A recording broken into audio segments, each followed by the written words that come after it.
Hello students, welcome to Kiran scholar channel. आज हम लोग कक्षा 9th गोधुली भाग 1 के का जो हम लोगों का सीरीज़ चल रहा है अध्यायवार अध्ययन पद्य सीरीज़ का, उसको हम लोग एक कदम और बढ़ाते हुए जो है वो हम लोग लेसन 5 यानी कि महादेवी वर्मा जी का जो है वो हम लोग लेखक परिचय पढ़ेंगे। फिर उनकी पंक्ति को देखेंगे और उसके अर्थ व्याख्या के साथ जो है वो हम लोग प्रश्न उत्तर को भी शॉर्ट में देखेंगे और उसका और साथ ही जो वो व्याकरण के भी क्वेश्चन जो है वो जो अभ्यास के अंत में दिए हुए वो भी हम लोग हल करने वाले हैं। तो आप लोग बस बने रहें और चलिए स्टार्ट करते हैं हम लोग लेखक परिचय से महादेवी वर्मा जी के, जो कि अध्याय 5 में है। ये है हमारी महादेवी वर्मा जी के का लेखक परिचय। लेकिन उसके पहले जो है वो मैं चाहती हूँ कि आप इनका जो है वो इमेज एक बार देख लें, जिसे क्योंकि यहाँ स्पष्ट नहीं है। तो ये जो है वो हमारी महादेवी वर्मा जी हैं, है ना। और इनकी ही कविता जो है वो आज हम लोग पढ़ने वाले हैं। और कविता के जो है वो बोल है, मैं नीर भरी दुख की बदली। ये जो है वो छायावाद की महान कवित्री हैं और इनका नाम जो है वो बहुत ही प्रसिद्धि के साथ लिया जाता है हिंदी साहित्य में, क्योंकि इनकी जो है वो प्रमुख कृति जो है वो निहार, रश्मि, यामा, दीपशिखा आदि जो है वो के लिए ये बहुत ही विख्यात हुई थी। और इसके साथ ही जो है वो इन्होंने जो है वो अपनी जो है वो मुख्य रचना, जैसे कि अतीत के चलचित्र, स्मृति की रेखाएं, पथ के साथी और श्रृंखला की कड़ी से भी जो है वो जो इनकी रेखा संस्मरण और रेखा चित्र और संस्मरण थी, इसके कारण जो है वो हिंदी जगत में ये जानी जाती हैं। तो चलिए आज स्टार्ट करते हैं इनका जीवन परिचय। मुख्यतः जो है वो इनका जिससे क्वेश्चन आते हैं सिर्फ मैट्रिक और बिहार बोर्ड में ही नहीं, बिहार के और यूपी के सभी टीचर परीक्षा में और दूसरे जितने भी कॉम्पिटिटिव एग्ज़ाम हैं सब में जो है वो इनसे रिलेटेड एक दो क्वेश्चन बन ही जाते हैं। तो आइए हम लोग कुछ बिंदु पर जो है वो अध्ययन कर लें, जिससे जो है वो हमारा भी कॉन्सेप्ट क्लियर हो जाए। मुख्य बिंदु डिस्कस करने से पहले मैं आपको और मुख्य बिंदु दिखा देती हूँ कि मुख्य बिंदु जो है वो मैंने यहाँ पे भी आपके लिए अंडरलाइन कर रखा है। लेकिन अभी हम लोग जो है बिहार बोर्ड SCRT के बुक को भी हम लोग थोड़ा पढ़ के फिर और उससे भी क्वेश्चन अंडरलाइन कर लेंगे, तो हमारे लिए ज़्यादा स्पष्ट हो जाएगा। चलिए आते हैं, स्टार्ट करते हैं हम लोग महादेवी वर्मा जी का कवि परिचय। ठीक है,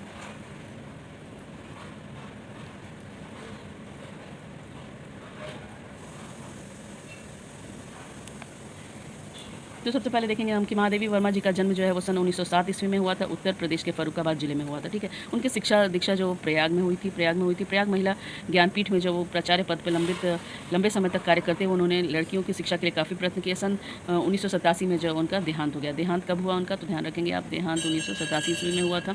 इसके अलावा जो हम देखेंगे कि महादेवी जी जो है वो छायावाद की प्रमुख कवित्री में कवियों में से एक थी।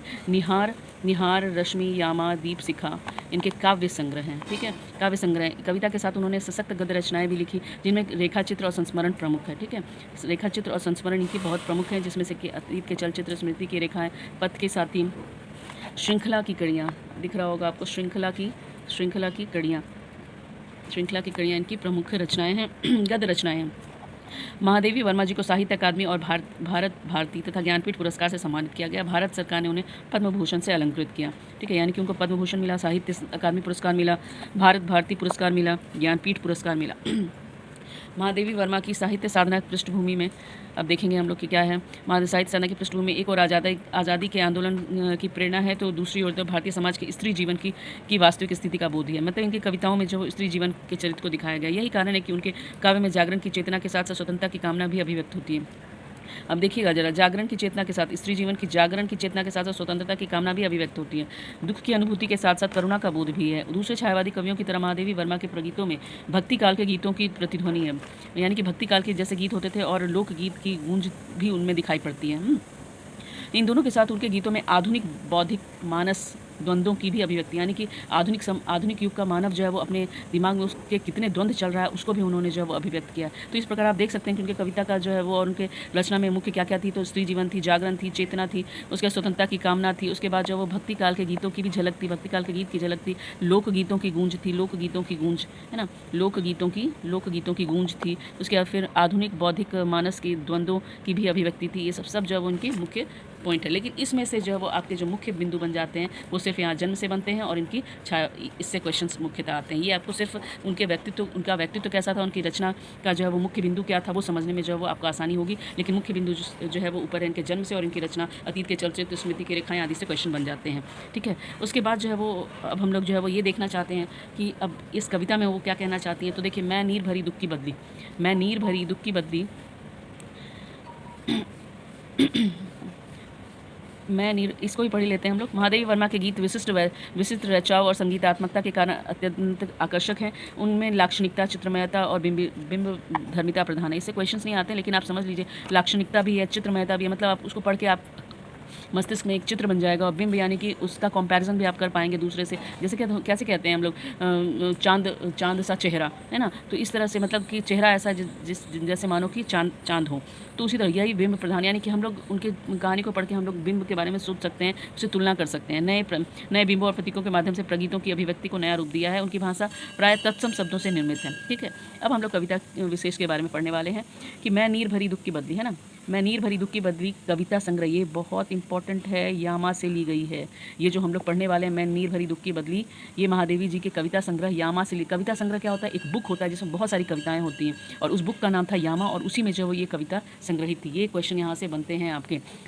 कवित्री के लिए जो व्यक्तिगत अभावों से पैदा होने वाला दुख इतना मूल्यवान और स्पृहणीय हो जाता है कि वो इसकी निरंतरता की कामना करती है। अब देखिए, अब इस कविता में जो वो दुख उनका इतना ज़्यादा हो गया कि उससे वो घबराती नहीं है, वो निरंतरता की कामना करती है कि वो बना ही रहे।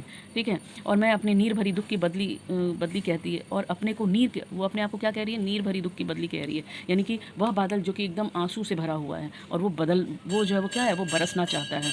बदली जल से भरी होती है, और बदली का जल अपने लिए नहीं होता है, वो सृष्टि के लिए होता है। कहने का मतलब समझ रहे हैं?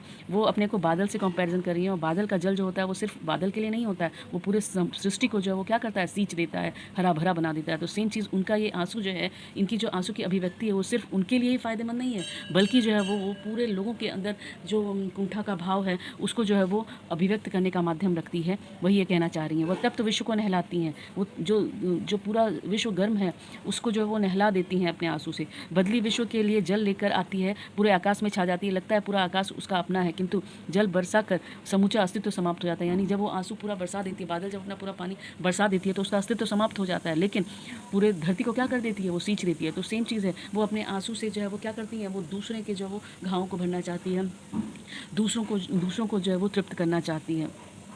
उसी तरह जो है वो करुणाशील, देखिए लगता है पूरा आकाश हो गया, लगता है पूरा आकाश अपना है, किंतु जल बरसाकर वो समूचा अस्तित्व समाप्त हो जाता है बादल का, है ना। तो वो भी अपना अस्तित्व समाप्त करना चाहती है, लेकिन दूसरों को फ़ायदा पहुंचाकर। उसी तरह करुणाशील व्यक्ति भी संसार में करुणा का जल लेकर आता है और संतृप्त हृदय पर बरसाता है, और उसका अपना कोई निजी सुख दुख नहीं होता, वो तो दूसरों के सुख दुख में खुद को शामिल करके अपना बांटता है। नभ में उनका अपना कोई कोना भले न हो, किंतु कहीं भी हरितिमा का उल्लास और सौंदर्य है, वह वहाँ मौजूद है और व्याप्त है। इस कविता में ध्वनित दुख या करुणा की यही दिशा है। मतलब कि इसमें जो है वो वह अपने मैं नीर भरी दुख की बदली में का ये एक तरह से कहें आप की सार है। वो अपने आंसू के द्वारा जो है वो लोगों को अपना आंसू तो निकालती हैं, लेकिन दूसरे लोगों को जो है वो संतृप्त करती है। जिस प्रकार बादल जो है वो बरसा करके पृथ्वी को जो है वो क्या करता है? सिंचित करता है, हरा भरा करता है। उसी प्रकार ये जो है वो लोगों के मन की कुंठा को हटा करके उसे सुख प्रदान करना चाहती हैं। तो चलिए अब आप कविता पढ़ लेते हैं। मैं नीर भरी दुख की बदली, स्पंदन में चिर निस्पंदन बरसा, एक मिनट। स्पंदन में चिर निस्पंद बरसा, क्रंदन में आहत विश्व हंसा, नैनों में दीपक से जलते, पलकों में निर्झरनी मछली, मेरा पग पग संगीत भरा, श्वासों से स्वप्न पराग झरा, नभ में नव रंग बुनते दुकुल, छाया में मलय बयार पली, मैं क्षितिज भ्रिकुटी पर घिर धुमिल, चिंता का भार बनी अविरल, रजरन पर जलकन हो बरसी, नव जीवन अंकुर बन निकली। मतलब मैं धरा पे जो अपने आंसू को बरसा रही हूँ, जहाँ से कि नया अंकुर विद्यमान हो। हम लोग आगे देखेंगे।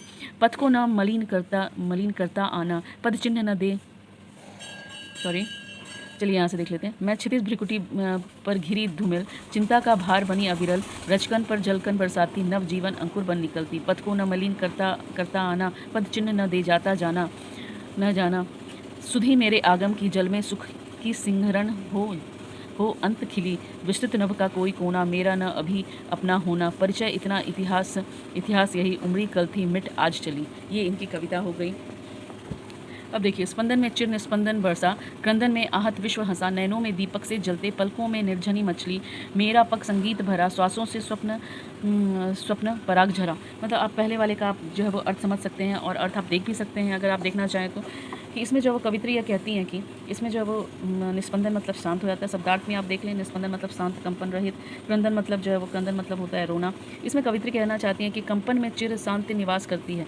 कंपन में जो है वो, जहाँ कंपन में चिर शांत निवास करती है। रुदन के बाद दुखी मन प्रसन्न महसूस करता है। रुदन यानी कि रोने के बाद जो है वो क्या होता है, रुदन के बाद जो है वो मन प्रसन्न महसूस करता है। आंखों में दीपक के समान वेदना की भावना प्रज्वलित रहती है, जिस कारण आंसू झरना के समान गिरते हैं। कवित्री के कहने का भाव यह है कि वियोग की दशा में मानसिक व्यथा आंसू बनकर जब गिर जाती है तो मन में एक विशेष शांति महसूस होती है। बस ये अर्थ है आपका।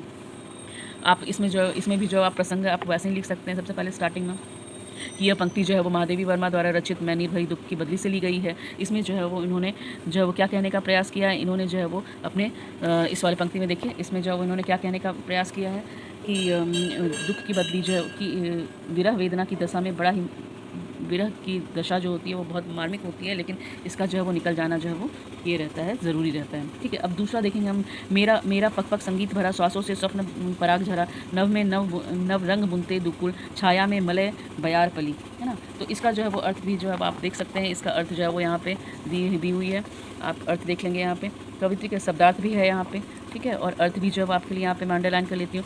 कवित्री कहती हैं कि उसका हर कदम संगीत से परिपूर्ण है, उसका हर कदम जो है वो संगीत से परिपूर्ण है। उसकी सांसों से स्वप्न रूपी पुष्प की धूली जो है वो गंध निकलती है, और आकाश के नए नए रंग दुपट्टा जैसे प्रतीत होते हैं, जिसकी छाया में चंदन वन से आने वाली हवाएं पलती हैं। ठीक है, आकाश से नए नए रंग दुपट्टा प्रतीत होती हैं, जिसकी छाया में चंदन वन से आने वाली हवा पलती है।